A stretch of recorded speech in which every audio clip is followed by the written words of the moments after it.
What if I told you that in one of the most expensive cities in the world, you might be eating completely fake food and not even know it? Today, I'm in London. And I'm about to spend the next 24 hours comparing fake food vs real food. Same dishes. Same city. Completely different quality.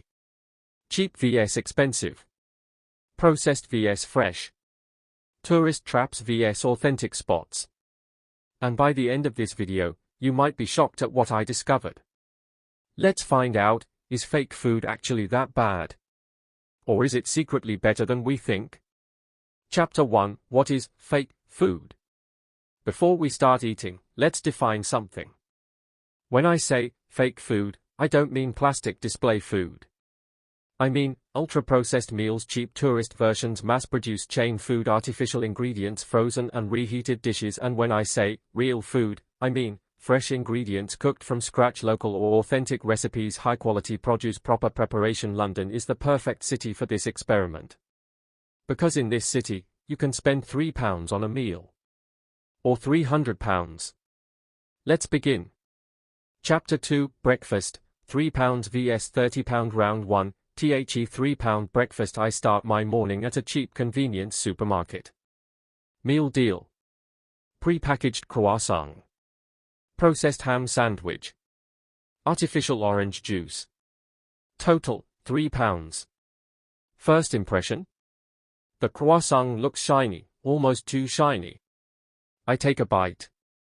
It's soft, but not flaky. It tastes sweet, but not buttery. Almost like it's pretending to be a croissant. The sandwich? Cold. Rubbery ham. Bread slightly wet. Orange juice? Very sweet. Almost candy-like. Honestly? It's edible. But it feels lifeless. Like food made in a factory. Rating, 4/10. Now let's level up. Round 2, £30 breakfast. Now I head to a proper London cafe. Freshly baked pastries. Free-range eggs. Organic sourdough. Freshly squeezed orange juice. Total, £30. The croissant arrives. Golden. Flaky. Layers visible. I break it open. Steam rises. The smell of butter hits instantly. One bite. Crunch. Then softness. Then real butter flavor. This is a croissant. The eggs? Creamy. Rich. Fresh. The orange juice?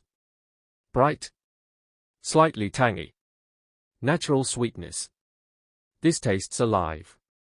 Rating, 9/10. Different so far? Fake food fills your stomach. Real food wakes up your senses. But wait, it gets more shocking. Chapter 3, Street food versus authentic restaurant. London is famous for street food. But not all street food is real. Round 3, cheap burger, £5. I find a tourist burger stand near a busy attraction.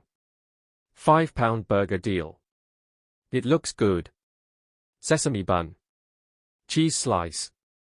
Beef patty. I take a bite. The bun is soft, but sweet. The cheese tastes like plastic. The patty? Thin. Dry. Salty. It's not terrible. But it's clearly mass-produced. You can tell this came frozen. Rating, 5/10. Now. Round 4, real burger, £18. I go to a proper burger restaurant. Grass-fed beef. Fresh brioche bun. Hand-cut fries. £18. The burger arrives. Thick patty. Juice dripping. Smell is insane. First bite. The beef is juicy. Flavorful. Smoky. You can taste actual meat, not just salt. The bun is buttery.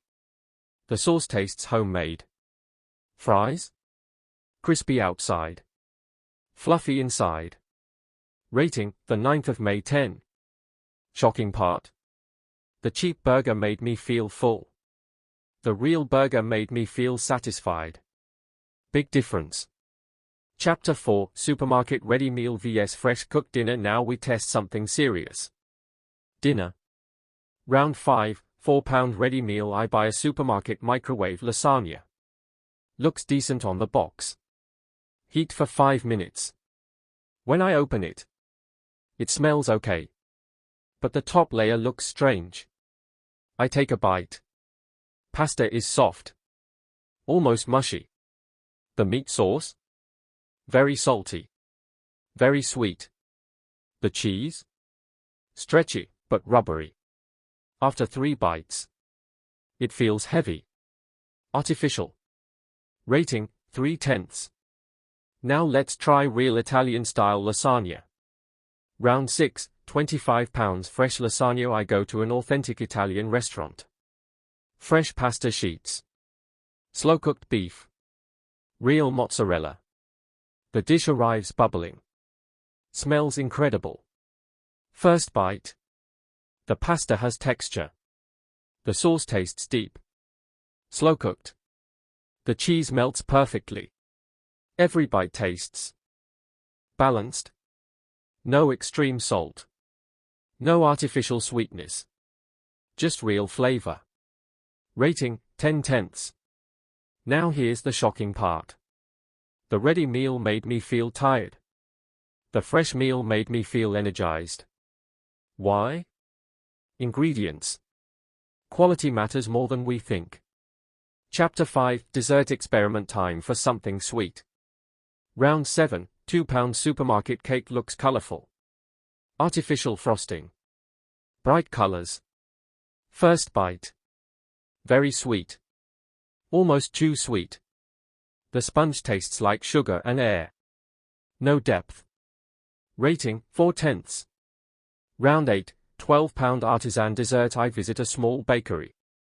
Handmade chocolate cake. Dark chocolate smell. Rich texture. 1 bite. Deep cocoa flavor. Not overly sweet. Cream is fresh. This tastes like real chocolate. Rating, 9/10. Chapter 6, The health effect after eating fake food all day. I felt bloated, tired, thirsty, slight headache after eating real food. I felt energized, full but comfortable, clear-minded. That's not marketing. That's real experience. Chapter 7, Price versus Value. Here's where it gets interesting. Fake food is cheaper. But is it really cheaper? If you feel hungry again in 2 hours. If you feel tired. If your body feels bad. Is it worth it? Real food costs more upfront. But you stay full longer. You feel better. You enjoy the experience. So maybe it's not about price. Maybe it's about value. Chapter 8, The biggest shock. The biggest shock wasn't taste. It wasn't price. It was how normal fake food feels. We're so used to artificial flavors, excess sugar, excess salt, that we think it's normal. But once you taste real food, you realize what you've been missing. Chapter 9, Would I do this again? Absolutely. But here's my honest opinion. Fake food is convenient. It's fast. It's cheap. It's everywhere. And sometimes, it's okay. But if you have the choice, choose real. Even if it's just once a week. Your body will thank you. Final verdict. Fake food, cheap. Quick. Artificial. Fills you up. Real food, expensive. Fresh. Balanced. Satisfying. In London, the difference was shocking. And honestly, I didn't expect the gap to be this big. London, the city where you can buy coffee for £1 or £12. But here's the real question, is expensive coffee actually better? Or are we just paying for the vibe? Today, I'm spending 24 hours drinking the cheapest and the most expensive coffee in London. Budget versus luxury. Chain versus artisan. Machine versus master barista. And by the end of this video, We'll know if expensive coffee is genius or a scam. Let's start. Round 1, £1 coffee, the cheapest I could find. Location, small convenience shop. Price, £1. Paper cup. Basic lid. No design. No name written on the cup. Smell test. Weak. First sip. Hot. Bitter. Very watery. It tastes like coffee-flavored water. Not terrible. But nothing special. Aftertaste. Slightly burnt. Rating, 4/10. But hey, it's £1. Now let's upgrade. Round 2, £3.50 chain coffee. Now I go to a big coffee chain. Price, £3.50 for a latte. Nice cup. Foam art attempt. Smells better already. First sip. Creamy. Balanced. Slight sweetness from milk. Much smoother than the £1 coffee. This feels safe. Predictable. Comforting. Rating, 7/10. But now? We go luxury. Round 3, £8 specialty coffee, small artisan cafe. Minimalist interior. Single origin beans. Barista weighing the coffee with a scale. Price, £8. They explain the origin. The roast. The flavor notes. This feels serious. The cup arrives. Beautiful latte art. Smell? Chocolate. Caramel. Nutty aroma. First sip. Wow. Smooth. Rich. Zero bitterness. Layers of flavor. It doesn't taste like coffee. It tastes complex. Rating, 9/10. But wait. We're not done. Round 4, £12 luxury hotel coffee. Now I go to a luxury hotel in central London. Marble floors. Chandeliers. Soft music. Price, £12 for a cappuccino. This better be life-changing. It arrives. Perfect presentation. Silver tray. Biscuit on the side. First sip. It's good. Very good. Creamy. Smooth. Balanced. But is it better than the £8 coffee? Honestly? Not really. You're paying for the environment. Rating, the 8th of May 10. Energy test, how I felt after £1 coffee, jittery. Crash after 1 hour. After £3.50 coffee, steady energy. After £8 specialty coffee, smooth energy. No crash. Felt focused. After £12 luxury coffee, same as £8. Interesting. Price doesn't always equal better quality. The shocking truth here's what surprised me, the biggest jump in quality was from £1 to £3.50. The jump from £8 to £12? Mostly atmosphere. So is expensive coffee a scam? Not exactly. But anything over £8? You're paying for experience. Final verdict, £1 coffee, cheap. Functional. Forgettable. £3.50 coffee, safe. Reliable. Good daily choice. £8 coffee, best quality. Best flavor. Worth it occasionally. £12 coffee, luxury experience. Not necessary. OUTRO. So next time you're in London, think carefully. Are you buying coffee? Or are you buying the vibe? Comment below, would you pay £12 for coffee? And what should I compare next? Cheap vs expensive pizza? Street food versus fine dining? Budget versus luxury hotel, in London.